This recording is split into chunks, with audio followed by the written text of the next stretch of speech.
नमस्कार, आप सबका स्वागत है गुरुज आश्रम IAS में एक डेडिकेटेड इंस्टीट्यूट UPPCS के लिए दिल्ली मुखर्जी नगर में। मेरा नाम है विकास गुप्ता और मैं यहाँ पे फैकल्टी इकोनॉमी पॉलिटी IR की।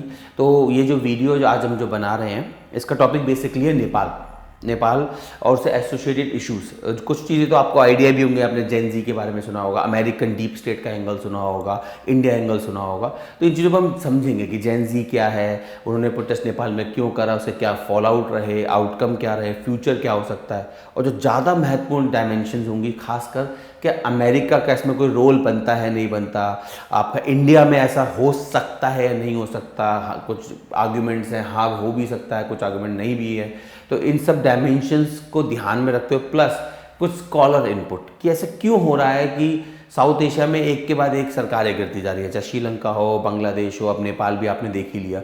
इसी तरह से आप वर्ल्ड में देखिए, पूरे वर्ल्ड में भी बहुत प्रोटेस्ट चल रहे हैं। इंडिया अकेला नहीं है, इंडिया के आसपास की दुनिया अकेली नहीं है। वर्ल्ड में भी कई जगहों में अभी रिसेंट एक्टिविटी में देखा जाए तो 38 कंट्रीज़ हैं जिसमें राइट नाउ एक्टिव प्रोटेस्ट चल रहे हैं against the government. Active protest. Nepal तो काफ़ी एक्सट्रीम चला गया, उन्होंने गवर्नमेंट ही गिरा दी, ठीक है, ऊपर से पीटा वीटा लोगों को अलग, वो एक अलग कहानी, काफ़ी लोग मारे गए इसमें, ठीक है। तो ये कुछ चीज़ें हैं जो हम समझना चाहेंगे इस वीडियो में। तो पहले हम शुरुआत करते हैं मेन चीज़ से, जेन जी। इसके बारे में आप काफ़ी समझोगे ये जेन जी क्या चीज़ है भाई।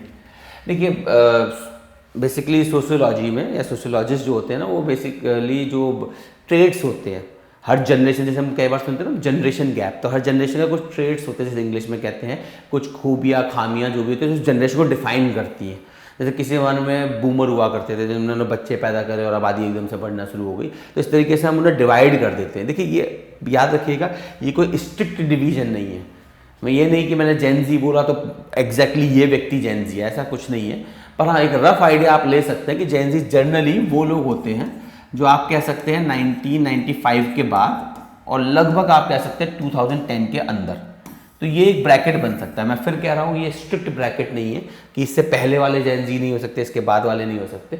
जनरली इनमें ट्रेड्स होते हैं, पर जो माना जाता है कि इस रेंज में जो पैदा हुए हैं वो जनरली उनमें कुछ फीचर्स हैं जो उनको एक अलग कैटेगरी में बनाते हैं इनसे प्रीवियस वाली जनरेशन को।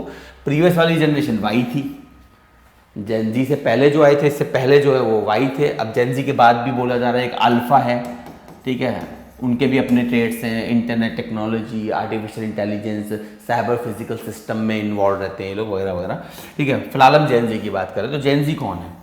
जेन जी इस कोहोर्ट में पाए जाते हैं। अगेन स्ट्रिक्ट टाइमलाइन नहीं है, पर रफली इतना ही होता है। इनमें कुछ फीचर्स खासकर हैं इनका। एक तो शॉर्ट स्पैन होता है, जो कि आपको पता ही है, शॉर्ट स्पैन टाइम। एक ज़्यादा समय किसी चीज़ पे टिक नहीं सकते, ठीक है, डोंट टेक इट अदरवाइज, ठीक है, तो उस सेंस में मत लीजिएगा। पर जनरली इनके फ्रेज जो होते हैं इनका शॉर्ट टर्म चीज़ें हैं। ये है जल्दी से देखने से। आप देखिए पहले, जैसे फॉर एग्जांपल, बहुत अच्छा एग्जांपल बनाना चाहते हो, क्रिकेट में बन सकता है। किसी ज़माने में टेस्ट मैच देखा जाता था, आज के समय में टेस्ट मैच रेयरली। जेन जी तो सवाल ही नहीं होता टेस्ट मैच देखने। इनका जो अटेंशन स्पैन है इतना छोटा है कि इतना लंबा देख ही नहीं सकते। इनके लिए T20 है, और हो सकता है ऐसी अगर बातें बनती रही, हो सकता है अल्फा वालों के लिए T10 भी आ जाए, कुछ दिनों में हो सकता है T1 भी आ जाए। एक ओवर होगा, देखो कौन जीतता है।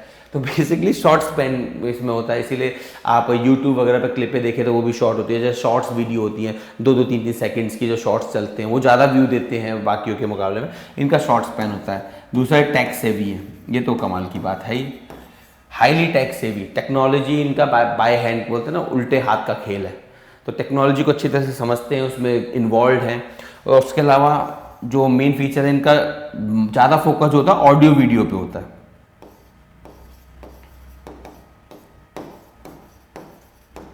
ये बुक पढ़ने वाली जनरेशन जनरली नहीं मानी जाती। मैं फिर कह रहा हूँ, जो ये फीचर्स मैं बता रहा हूँ हो सकता है आप पे ना लगे और आप इस एज में आते होंगे, हो सकता है। पर ये जनरल फीचर जो मैं बता रहा हूँ, एक तो शॉर्ट स्पैन टाइम है, किसी पे कम ज़्यादा लॉन्ग ड्यूरेशन नहीं रख पाते हैं। जैसे इसका बहुत अच्छा एग्जांपल बनता है T20 फॉर्मेट जो पॉपुलर हो रहा है क्रिकेट में, ठीक है। टैक्स सेवी हैं, टेक्नोलॉजी वगैरह को अच्छी तरह से समझते हैं, इसमें इन्वॉल्व रहते हैं। जो सोशल मीडिया ऐप वगैरह हो गई उसमें, ठीक है, वीडियो ऑडियो के ज़माने में जीने वाले लोग हैं। इसलिए आप देखिए, एक चीज़ मैंने किताब में लिखी, किताब को इतना लोगों ने नहीं पढ़ा होगा, अगर उसी किताब की मैं एक वीडियो बना दूँ उसी किताब के बारे में कि ये किताब आई है, इस किताब में क्या है क्या नहीं है, इसमें ये पॉइंट अच्छे हैं, पॉइंट बुरे, जो भी केस है, तो उसको व्यू मिल जाएंगे।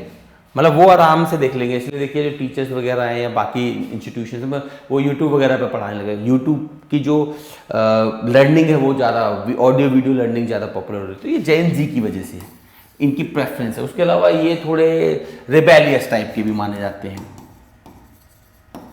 इसीलिए कई बार इंडस्ट्री में बोला जाता है कि जेन जी को जॉब देना और जॉब में रखना बड़ा मुश्किल काम है।